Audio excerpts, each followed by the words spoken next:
So I watched Madame Web last night and I have serious regrets. The first one is that, well, going to the movies is supposed to be a shared experience, but as some Marvel fans have pointed out, the hype of watching Sydney Sweeney in spandex has not been that effective. Now, this video is going to be half movie review and half talking about why, in the name that all that is sacred, Dakota Johnson accepted to do this. And maybe this is the face she made when she realized that this was a very bad idea.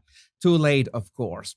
But there's going to be a silver lining at the end, and it's the reason why movies like Madame Web are actually steps into the right direction. Now, first, a very brief, mostly spoiler free movie review. This movie is crap. Everything that you have heard is real. We're talking about Morbius' great failure, and that's saying something. And you might be asking, is it the storyline? Is it the plot? Or what is it? And it's basically everything at the same time, but precisely character development, which is exactly zero. We don't know why these people are actually doing what they are doing. There are virtually zero incentives to care about what happens to any of these characters. Their character arcs are flatter than Ram Man's head. I'm going to start with the villain that cannot be even considered a villain. We know that Marvel is not that good at crafting multifaceted antagonists, but this one is a joke. We don't know anything. Where does he come from? What are his motivations? And most importantly, we don't know what drives him. The only clue that we have is that he had a vision in which these three ladies just kicked his ass to the point of the game over. So that's the only thing that drives him. Some kind of visions. Maybe he could consider quitting mushrooms. Visions that somehow he knows are going to happen, so he has to get rid of the ladies first. I mean, the guy is reacting like a woman who dreams about her guy cheating on her, and upon waking up, she assumes it's true. So, okay, we have a poorly developed villain. What else do we have? Well, the titular character, Madame Web, has basically the opposite vision, which is the villain getting rid of these three ladies. And she foresees this because she gets her powers after an accident. So she begins to use these powers to battle against the guy and save the day. So for those of you that are not familiar with the character's abilities, that's the only skill that she has. Be able to see a few minutes ahead into the future. It's like that Nicolas Cage movie, Next. That one was okay, especially the TV scene. But I'm not going to talk about dialogue, which is fairly atrocious, and I'm not going to talk about plot that drags for most of the movie because this is perhaps the greatest spoiler. There's very little action for a Marvel movie or a superhero movie, but whatever. When you see people saying that you are not missing much, they mean it like literally.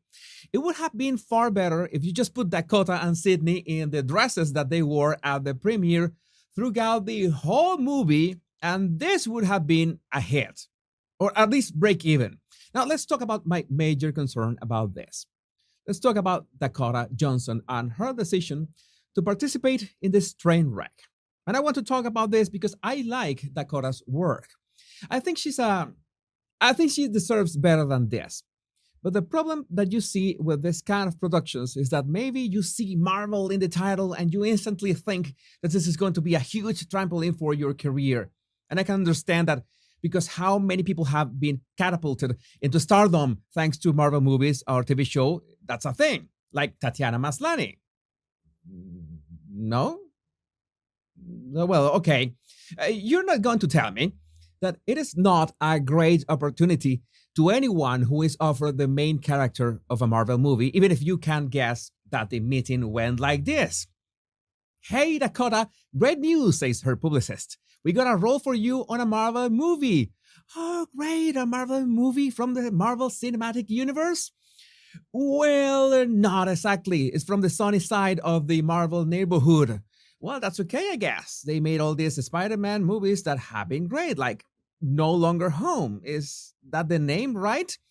Yes, No Longer Home. Yeah, that is the name of the movie. And they also made Venom that was okay, and Venom 2 that was okay-ish.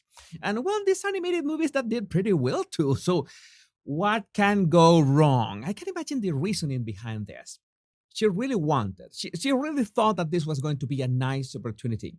But I think the main problem of actors when they enter universes like this, most of them should have some kind of warning so they know what they are getting into. Now, despite everything going on with this movie, and despite Dakota being so frustrated about the role, I think this was a step into the right direction. I mean, it was not well executed at all, but it was a step into the right direction. And what do I mean by this?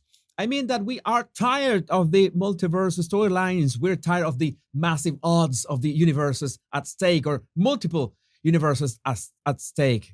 We need maybe not superheroes, but heroes in smaller scope situations and challenges more down to earth.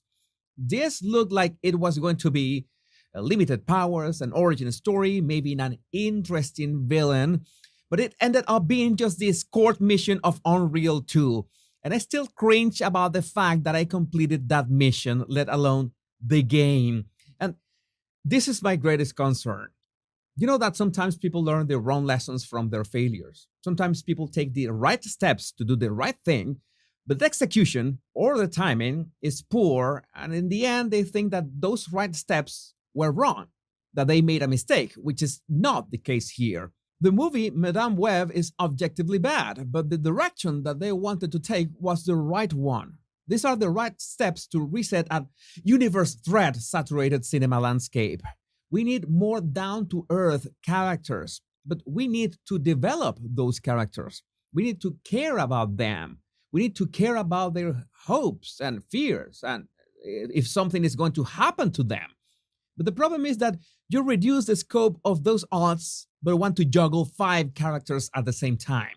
That is simply too much, especially when you are introducing new characters. Maybe saving 1 character would have been more than enough. You would have 2 hours to flesh out 3 characters in total, which would have been great and even set them up for future movies. But what are they going to do about that now?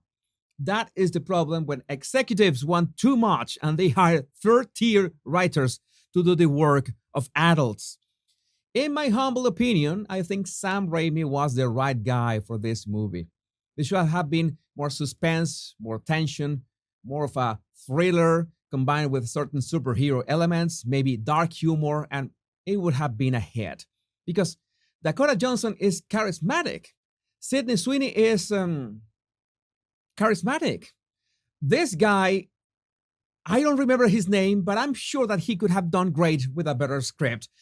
But this is what we got.